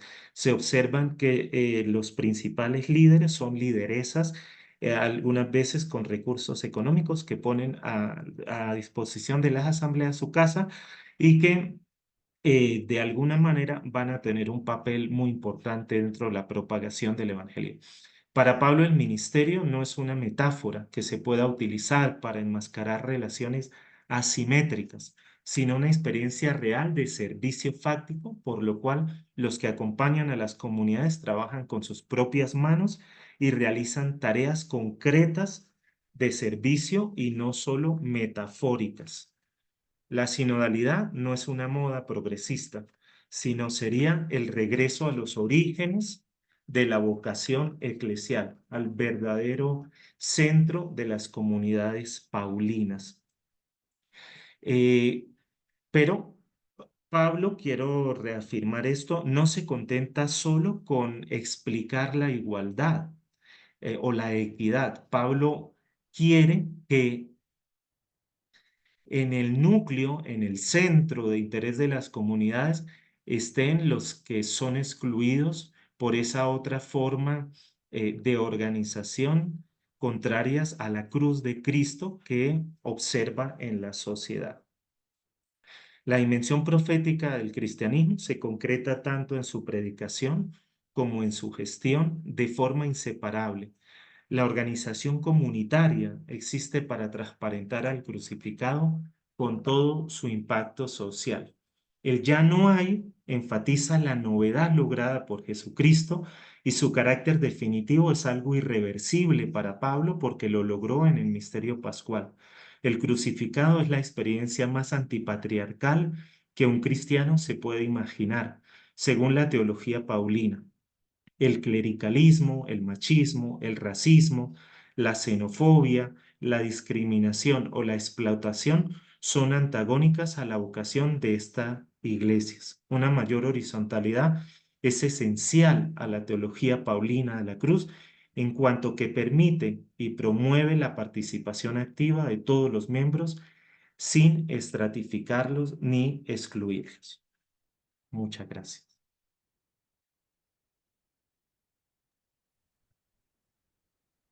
Bien, agradecemos al profesor Vladimir por la presentación. Bastante clara, me parece a mí, bastante bien estructurada. Tenemos dos preguntas, una del profesor Fernando y de un participante, Pablo, que voy a leer.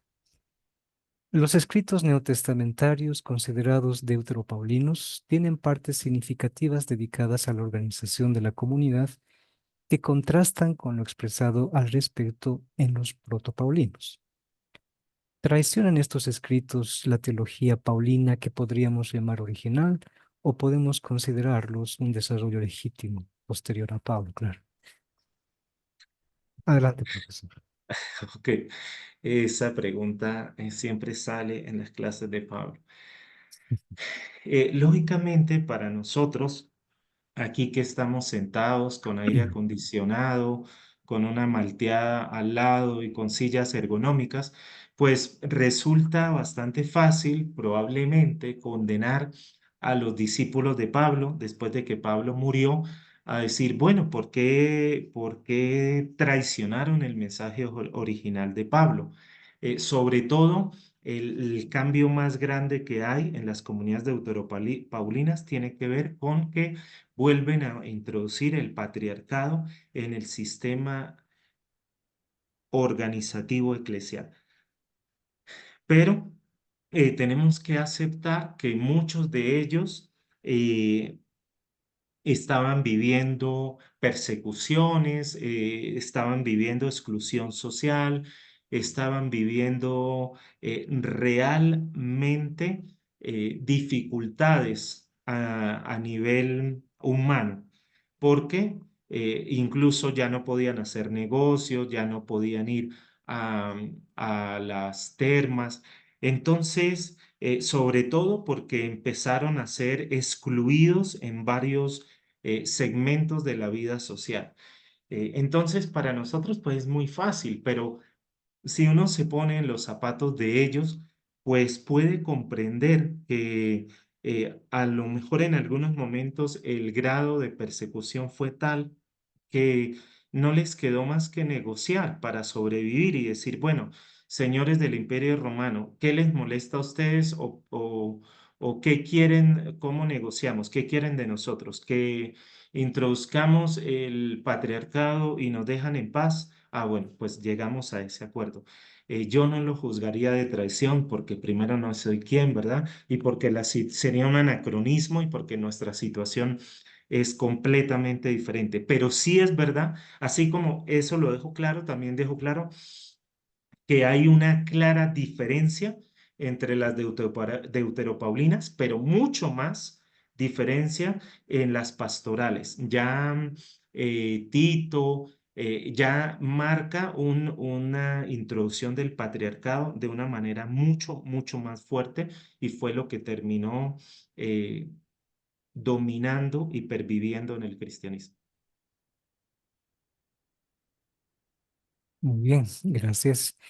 Yo podría acotar quizás en relación a esta pregunta el ejemplo de la carta a Filemón, auténtica Paulina, respecto, por ejemplo, a los textos de Colosenses o Efesios en torno a la esclavitud. ¿Cree que sería un buen ejemplo de las diferencias teológicas, antropológicas presentes en el Pablo auténtico y aquellas presentes en las cartas post-paulinas como Colosenses y Efesios en relación a la esclavitud? Totalmente de acuerdo. Y no solo eso, por ejemplo, el tema de la mujer, el tema de la mujer y lo que fue creando en la fase protopaulina y luego, en cambio, cómo van marcando las deuteropaulinas y las pastorales ya desde Colosenses y Efesios en la misma cita de Efesios 5:22, eh, la sumisión en todo a sus maridos, ya es algo que choca completamente con lo trabajado por el Pablo histórico. Ujú. Tenemos otra pregunta de Pablo. Él pregunta, ¿por qué solo la valoración de lo menos pareciera ser el eje fundamental del mensaje salvífico? Tal vez me he hecho esa pregunta y tal vez porque Dios quiere asegurarse, el Dios de Pablo quiere asegurarse una inclusión total, absoluta y radical. Es decir, em, no hay excusas para rechazar la oferta salvífica del Dios de Pablo. Ser un habitante de calle no es excusa para rechazar la gratuidad absoluta del Dios de Pablo. Tal vez sea un lugar privilegiado para experimentarse uno con Cristo. Tal vez sea.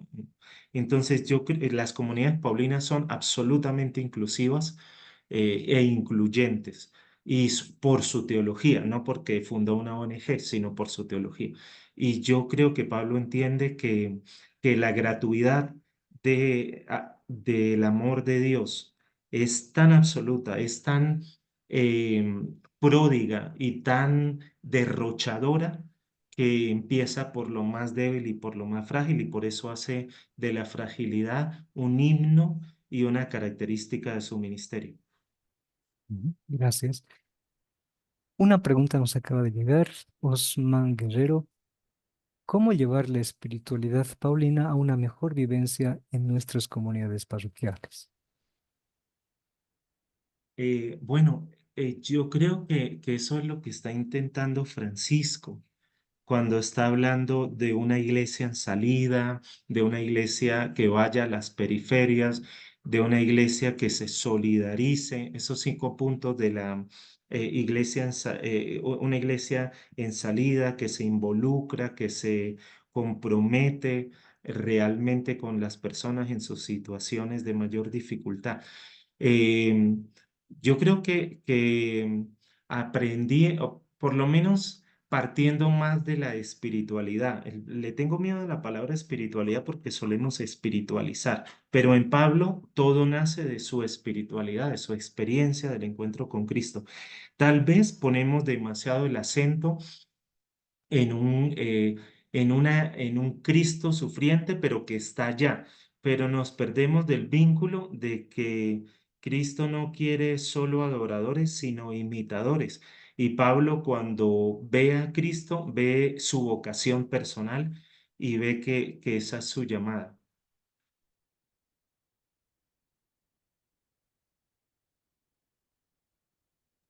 Wilson, el micrófono está apagado. Ah, perdón, perdón. Nicolás Guerrero ha levantado la mano. Si quiere preguntar, adelante. Buenas noches, profe. Buenas Profe noches. Vladimir. Eh, Creo que el profe Vladimir conoce muy bien que este tema me ha quitado más que el sueño. Y tengo una pregunta, digamos, para a la hora de apropiarse de esta eclesiología paulina. Sabemos que el Papa Francisco pues tiene muchos detractores, ¿no? Pero me da un poco de miedo el hecho de llegar a, a, a edificar una iglesia o a presentar la iglesia de Pablo así de forma horizontal, con la pirámide invertida y todo esto, y terminar siendo nosotros los que excluimos a los a los que quieren la institución piramidal, ¿no?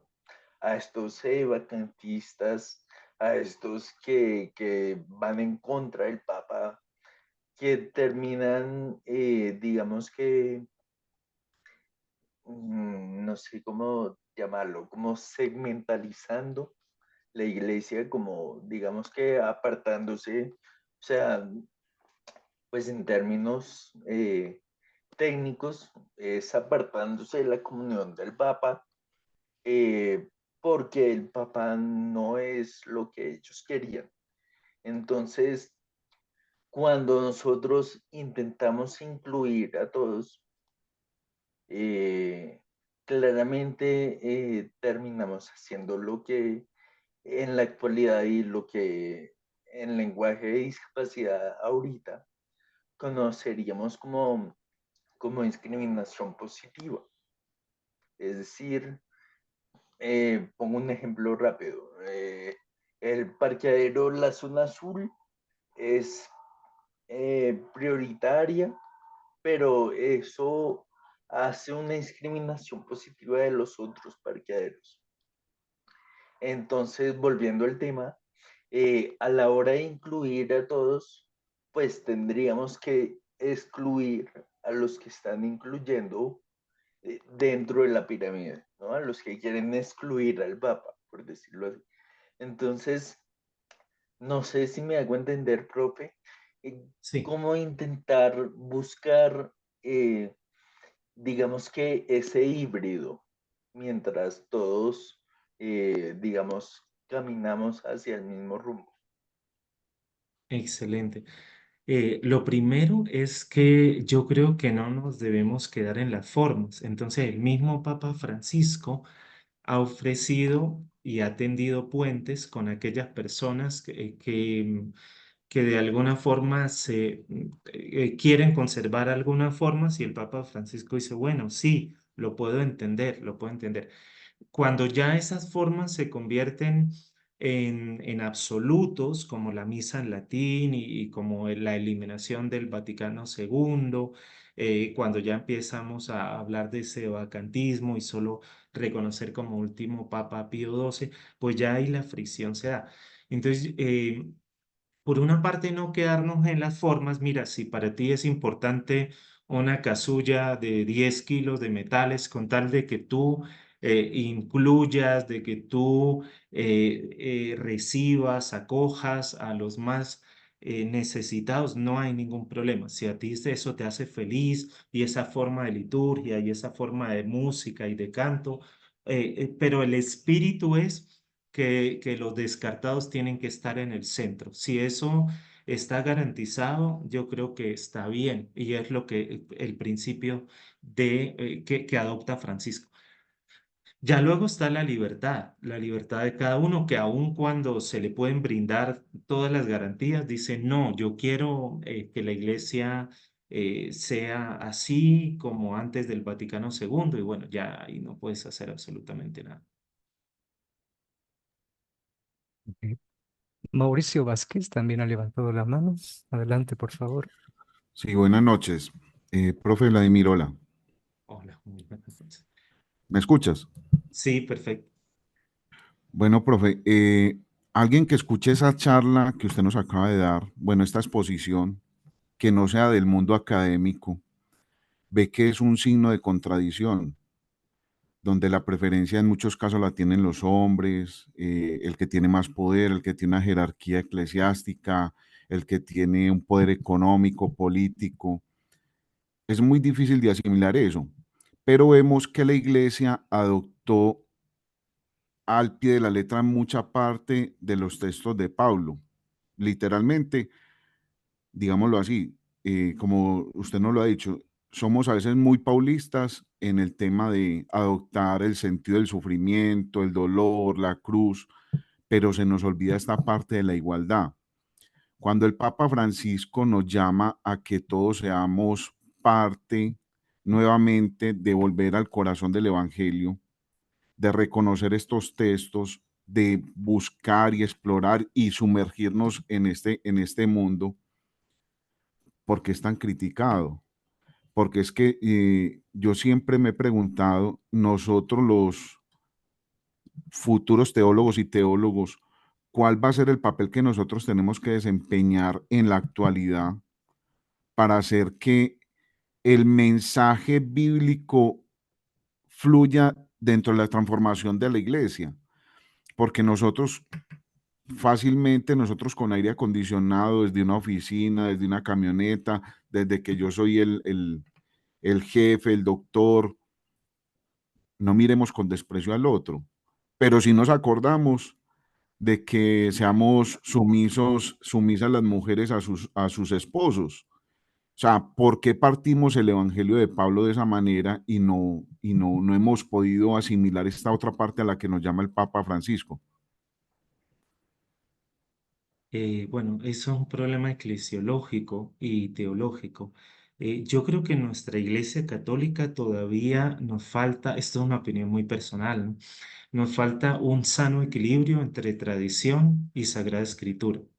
Y yo he tenido estudiantes que con como dice un compañero mío, con una mano en la cintura te dicen, no me gusta Amós, no me gusta el proto Isaías, no me gusta Miqueas, habla del socialismo, habla de los pobres, no voy a nombrar, prefiero este otro papa, prefiero este otro papa, prefiero este otro teólogo, es más profundo que Amós. Entonces yo les pregunto, pero ¿para qué seguimos diciendo que es palabra de Dios entonces? O sea, si nosotros mismos decimos, bueno, como cuando nos traen la carta a la mesa en un restaurante, ¿no? Me gusta esto, esto y esto. Incluso elegimos papas, elegimos los textos, pero porque partimos de nosotros. En el fondo no respetamos la otredad de la revelación. Partimos de nuestra formación, de la catequesis que nos han dado, de la tradición que hemos recibido, y de ahí filtramos la palabra de Dios, no al contrario. No partimos de los textos y que sean los textos los que nos reestructuren a nosotros, sino que somos nosotros que en nuestra humildad absoluta e infinita los que reestructuramos los textos y vamos eligiendo a dedo, me gusta este. Por eso el Papa Francisco en el 194 del Evangelii Gaudium dice, yo no logro entender cómo estos textos siendo tan claros, tan contundentes, los hemos ocultado, los hemos invisibilizado y nos hemos centrado en elementos marginales. Pues yo creo porque a veces nos hemos interesado más en la aparición de no sé cuánto, en la señora que fue al infierno, regresó y se paseó por todas las pailas y va dando conferencias por todo el mundo. Y no, o sea, ese tipo de cosas nos impacta mucho más y conocemos a veces más cosas de algunos sectores de la piedad popular que que de la misma revelación, claro. Condición. ¿Podría ampliar lo que... Sí, respecto a lo último que decía el profesor Vladimir, recuerdo al profesor Matzingui del Pontificio Bíblico decir que en la palabra de Dios no sucede como en el deporte, en el fútbol, que hay ligas mayores, ligas menores, de otra categoría, todas son pues palabras de Dios. Y bueno, y hay que aceptarla quizás en esa medida. Aquí la última pregunta de Marta dice, ¿podría ampliar lo que dijo? ¿Condición indispensable para acceder a Jesús es el hermano? La condición indispensable para acceder a Jesús es el hermano. Eh, Bueno, sí, en Pablo también, claramente, pero más que en Pablo, más que para acceder a Jesús, en Pablo se da para verificar mi fe en Jesús. Hay una cita que es Gálatas 5:6 o 6:5 que dice que la fe que actúa por la caridad. Entonces, es primero la fe para Pablo y esa fe y caridad en Pablo son exactamente la misma cuestión, solo son dos caras de la misma moneda. Fe se hace real en el hermano, para Pablo. Por eso, eh, Pablo va a decir en 1 Corintios 12 y en Romanos 12, cuando habla de la Eucaristía, que comulgamos, y aquí ya llegué a la respuesta contigo, que comulgamos con Cristo no directamente, sino comulgamos con Cristo en el hermano. Entonces, hasta tal punto que Pablo llega a decir que somos miembros los unos de los otros. No somos solo miembros de Cristo, sino somos miembros los unos de los otros. Y Pablo va a hablar del cuerpo de Cristo, ahí es donde nos integramos a la comunión con Cristo, en la comunión con el otro. Muy bien, ya estamos con el tiempo encima. Agradecemos la participación de todas las personas que han escrito, que han preguntado. Inmediatamente daré la palabra a la estudiante Sara Sofía, que nos hará un resumen de lo vivido, de lo escuchado el día de hoy. Y también debo decir que se dejará un link inmediatamente en chat para la inscripción. Les aparecerá en el chat y por favor pueden acceder a ese link. Adelante, Sara Sofía, por favor, con el resumen. Bueno, me presento, soy Sara Sofía Gómez, actualmente curso el segundo semestre de Teología en la Facultad de Teología y Humanidades en la Universidad Católica de Oriente. Bueno, hoy tengo el placer de presentar la segunda síntesis de este conversatorio y quiero comenzar agradeciendo a los dos ponentes de hoy. De la primera ponencia, Mujer, ¿quién te ha condenado?, presentada por Lesbert Lamey Miranda, sobre el pasaje de la mujer adúltera en el Evangelio de San Juan, se pueden resaltar varios puntos importantes que hacen referencia a la ley mosaica, el contexto del adulterio en la época de Jesús y las diferencias de la aplicación de la ley entre varones y mujeres, además del nuevo paradigma de justicia que nos propone Jesús como plenitud. En un primer momento, Lesbert nos explicó que el pasaje de la mujer adúltera no es considerado parte original del Evangelio de Juan, ya que no aparece en los manuscritos más antiguos. A pesar de esto, ha sido canonizado debido a su relevancia teológica, mostrando la compasión de Jesús frente a la ley mosaica. Como segundo elemento, Lesbert nos explica, la ley mosaica es tratada de manera distinta en el Evangelio de Juan, no como algo legalista, sino como una enseñanza para la vida. Y aunque en verdad la ley es vista como una expresión de la voluntad de Dios, esto es algo muy importante, Jesús le otorga su plenitud, porque para él la ley está al servicio de la vida. En un tercer momento, el contexto del adulterio en la época de Jesús, porque porque en la ley mosaica el adulterio era considerado un delito grave, castigado con la muerte. Sin embargo, en esta historia de la mujer adúltera, Jesús solo se condena a la mujer, lo que refleja la desigualdad en la aplicación de la ley entre varones y mujeres en esta época. La ley mosaica otorgaba más libertad sexual a los hombres que a las mujeres. El varón solo cometía adulterio si se acostaba con la esposa de otro, mientras que la mujer era juzgada con mayor dureza, revelando así una estructura androcéntrica que limitaba severamente el amparo de la mujer ante la ley. Las leyes y la condena en el contexto greco-romano también juegan un papel importante, ya que en el adulterio también era severamente castigado con penas que incluían la muerte o el destierro. Las mujeres eran las principales afectadas dentro de los hombres, mientras que los hombres gozaban de mayor permisividad. Aquí es donde se presenta el nuevo paradigma de justicia con Jesús y la mujer adúltera. Jesús, en lugar de seguir el juicio legalista de la ley mosaica, adapta una actitud de justicia que protege la vida.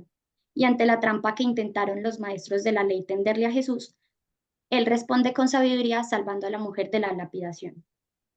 Con esto, Jesús demuestra que la justicia va más allá del cumplimiento estricto de la ley, al decir, el que esté libre de pecado, que tire la primera piedra. Expone la hipocresía de los acusadores y ofrece a la mujer una oportunidad de redención, mostrando un enfoque de justicia basado en la misericordia.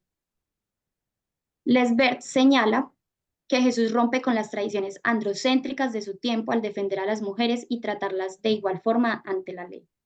Su mensaje es inclusivo, acogiendo a las mujeres como discípulas y otorgándoles un papel activo en su ministerio.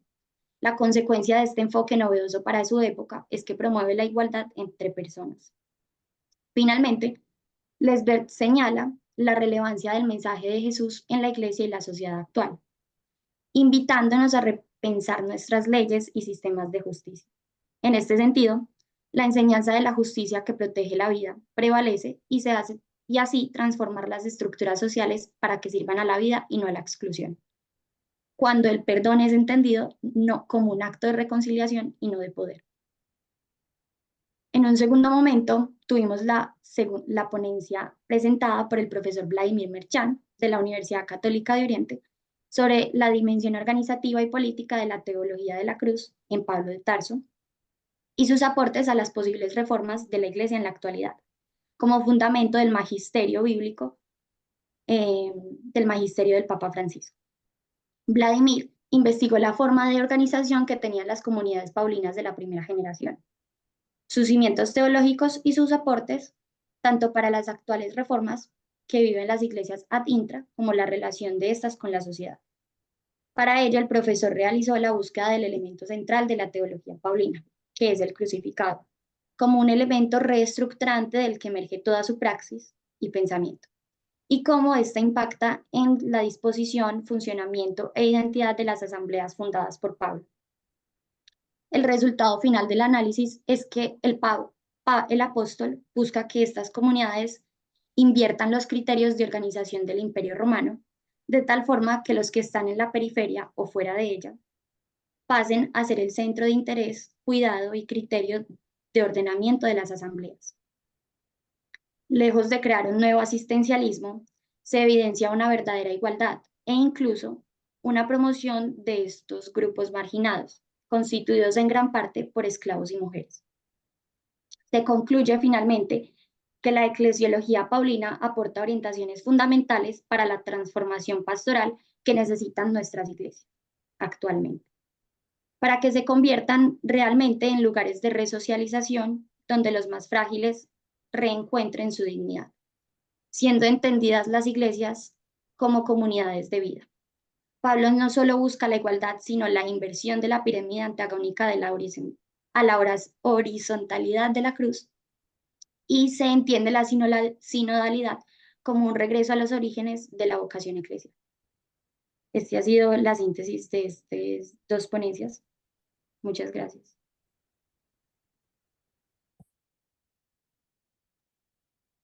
Muchísimas gracias, Sofía, por la buena síntesis que nos has presentado. Recoge realmente bien todo lo que nuestros ponentes han tratado de comunicar a nuestra audiencia. Eh, Sigo con nuestro programa, ya casi concluyendo este segundo día de nuestro cuarto conversatorio, y quiero pedirle por favor a la doctora hermana Aileen Fitzgerald que nos brinde unas palabras eh, para cerrar este evento.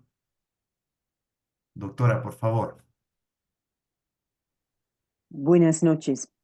Bueno, después de un conversatorio, ¿no? Tan interesante y de alto nivel y con tanta buena participación, pues llega el momento de agradecer. Agradecemos al presidente de la Facultad de Teología San Pablo, el doctor Manuel Hurtado, por sus palabras motivadoras de inauguración ayer, invitándonos a un diálogo comunitario que influye en nuestras vidas en el marco de la relación fecunda entre fe y razón. Agradecemos a nuestros ponentes, el licenciado Fernando Jiménez, el licenciado Wilson Vázquez, el estudiante Lesbert Laime y el magíster Vladimir Merchan. Agradecemos a nuestras sintetizadoras, anoche María Isabel Limachi y hoy día Sara Sofía Gómez. Agradecemos al equipo organizador desde la Facultad de Teología de San Pablo, el licenciado Wilson Vázquez, la licenciada Gregoria Mamani, el licenciado Fernando Jiménez, la licenciada Marta Mamani y la doctora Bernadette Caero. Agradecemos a la Universidad Católica del Oriente por toda su participación en este rico intercambio. Agradecemos a Cancio Zuna del SECRAD y al ingeniero Carlos Sánchez, también a nuestras secretarias, Magíster Luz María Romero y la licenciada Silvia Guzmán, y a todos ustedes que han estado conectadas vía Zoom o Facebook ayer y hoy, aportando a este diálogo comunitario, ¿no? Entonces, esta experiencia pues nos hace aguardar con mucha ilusión el siguiente conversatorio bíblico, ¿no? Muy buenas noches y muchas gracias. Muchísimas gracias, doctora Fitzgerald. Me sumo a nombre del equipo organizador, en especial de la doctora Caero, que por motivos de otras obligaciones académicas hoy no pudo estar presente, al agradecimiento a toda nuestra audiencia por haber seguido tan atentamente nuestro evento y haber propiciado, como ya decía la doctora Fitzgerald, un intercambio tan rico. Y aprovecho la ocasión para invitarlos el próximo año, más o menos en estas mismas fechas, a participar de lo que esperamos sea el quinto conversatorio bíblico. Oportunamente les haremos llegar la invitación para que nos honren también con su presencia. Con eso concluimos este cuarto conversatorio bíblico titulado Explorando los afluentes del Evangelio de Juan. Muchísimas gracias a todas y a todos. Muchas gracias. Gracias a Muchísimas todos. gracias a todos. Dios les pague. Muchas gracias.